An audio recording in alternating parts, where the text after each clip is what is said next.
Hey everyone, it's a marvelous Monday today, and a good friend, Mr. Mike Hiebert. Yeah, you doing all right today? Good, Daniel. How are you, buddy? Bribed you with some Whistling Dixie barbecue and some pizza. Awesome. But thank you for coming today. You bet, man. Yeah, so we were just talking. We've been good friends met through sports and all that, right? Mm-hmm. And you live in Idalou, and you know, you got multiple businesses. And I really admire this man for the entrepreneurship and watching you start from just really a business from zero to building it to a level I really respect. But where are you originally from? I am from Winnipeg. Winnipeg. Manitoba. Well, Niverville, but nobody's ever heard of that. Hardly anybody's heard of Winnipeg, but Winnipeg, Manitoba, up in Canada. Yes. When I was 14, we moved out west to Vancouver,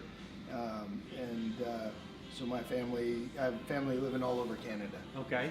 So, yep, but Manitoba is where I was born and raised. And you get back up there much? Or? Oh, every couple of years, probably. Depends. Somebody of my family will be up there every couple of years. Whether we send the boys up, to stay with grandma, grandpa, or if we make a family reunion trip or whatever. But so you grew up and you got to U.S. How? I got to the U.S. playing hockey. Hockey, yes. I did. Yeah, Can you tell he's got the face for it? Yeah, I've got the face for it. Looks like a railroad track. So no, but no, it was. I came down playing hockey, and that's what brought me to Lubbock was the Cotton Kings. So it'll be 19 years in September already. Just goes by that quick. So tell me how you got started hockey and what your career was and how. Playing youth hockey growing up. Started skating when I was a year and a half old. To playing organized hockey, I guess if you'd call it that, at 4 years old. There's a puck, go chase it. But just grew up in it. My dad played in a competitive kind of a paid weekend league where they all had full-time jobs, but they still had a little left in the tank for the weekends. And so I grew up in that environment.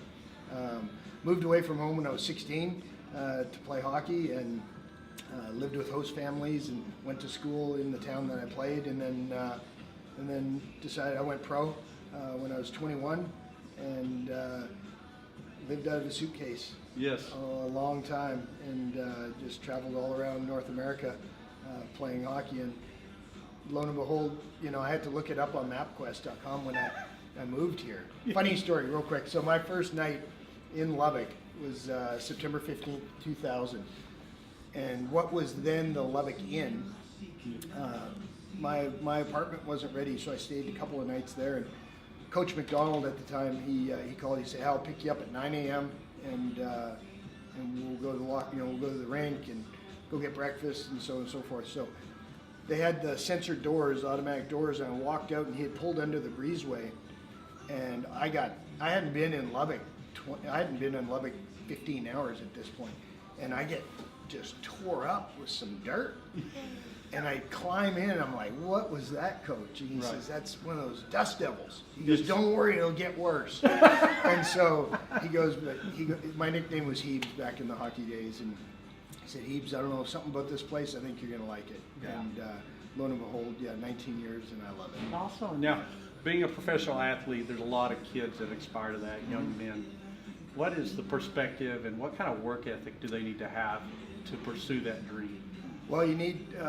It helps when you have a supporting family, but you have to have a desire.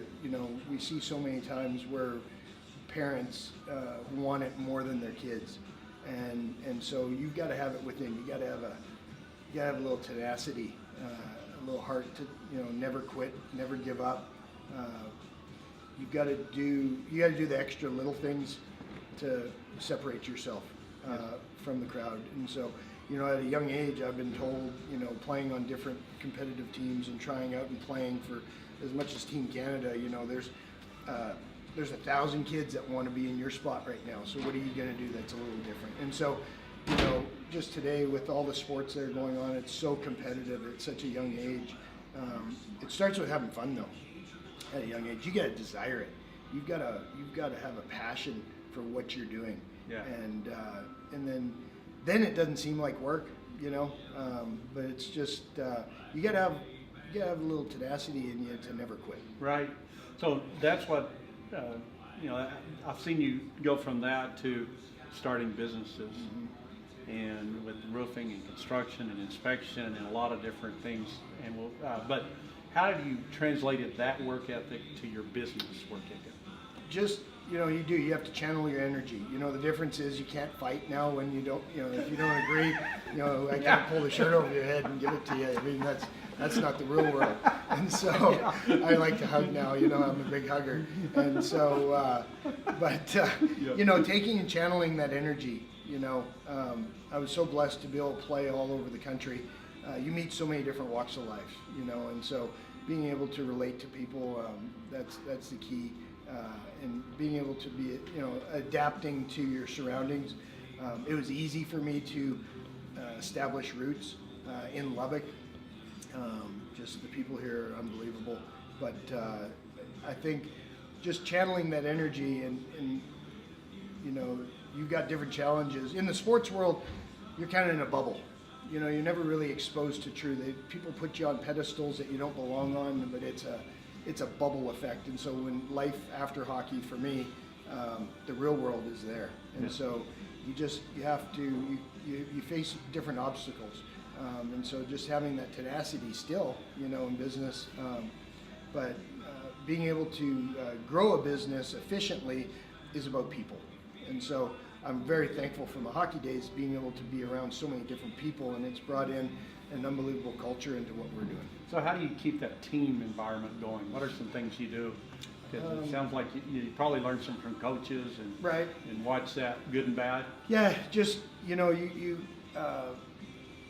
I think when you're hiring, when you're bringing on people, you want to make sure that they're working in their gifts. Okay, and so for me, that's very important. That, you know, I use the story of when I was a kid. My dad made me go get a job. I worked for him. He was in the flooring business, but he said, "I want you to learn to answer to someone." So I went and got a McDonald's job at 15. Well, I've always had a personality that was somewhat outgoing, but I wanted to be up front, greeting the customers and taking the orders. But they put me in the back, flipping burgers. Well, I was a really good burger flipper. I made, you know, but all along I was like, man, they don't have me in the area that I think I should be in. And so many times in life we're like that. We're doing a job that maybe isn't our gift or isn't our calling. And so that's one thing. We try to identify that before bringing them on. Then, you know, teaching them how to do their job, but then empowering them to make decisions that, you know, benefit obviously themselves and the company. Right. And so being able to identify the right people for the right place or right position is key. But just keeping things positive, you know. I think, you know, we strive to run a kingdom business, and so with that being said, you know, God first mentality, and so, you know, one of our core values obviously is servanthood leadership. Okay. And so that's very important, you know, to be in a position where we get to serve people. And so for us as leaders of the company, we're here to serve our employee base, and so I think it's just a filter down process that has been successful. Yeah, it's awesome, and I've experienced that myself now. So now you're growing and expanding. So from CanTex River, I love that branding and just embracing who you are with Texas. And what other brands right now have you created? We have Maple Leaf Homes and Design, keeping with that Canadian theme, I guess you'd say, because, you know, I know we live in Texas, and, you know, both countries mean a lot to me. Yes. Canada and Texas, and so we really we're excited about that new venture. We're building a couple of spec homes in Idalou, and we've got some other big things on the works. And so it means a lot to me. And so we've got a really neat team that is segregated from CanTex in Maple Leaf, and we're really excited about getting that off the ground. Yeah, well, I really admire you as a father and as a leader of your company and a husband, and thank you for being a friend and helping us always with our roofing needs and everything that we've done. So last question is that there's always a quote or a motivation or, you know, something maybe that you rule your life by or that means a lot to you. Is there's something that comes to mind? I mean, it's kind of funny. I was always a Muhammad Ali. Yes. fan growing up, and so like fly like a butterfly, sting like a bee. Yeah. You know what I mean? Yeah. And it's, you know, you have to be soft and sensitive in business. Okay, kind of like a butterfly, I guess. But you gotta have tenacity. Yeah. You know, you gotta. I mean, you don't want to be stung like a bee, but Right. you know, it bites you. Yeah. And so you gotta have a little bit of. You have to have tenacity. So I don't know. That's not that that's necessarily the best quote, but I've always fly like a butterfly, sting like a bee. Yeah, man. So I can live with that. You know what I mean? And so That's right. that's kind of where that's at. Well, appreciate you and thank you. We're going to eat some barbecue now. Oh, I'm looking forward to it. Amen. All right. Well, everyone have a great day. God bless. God bless.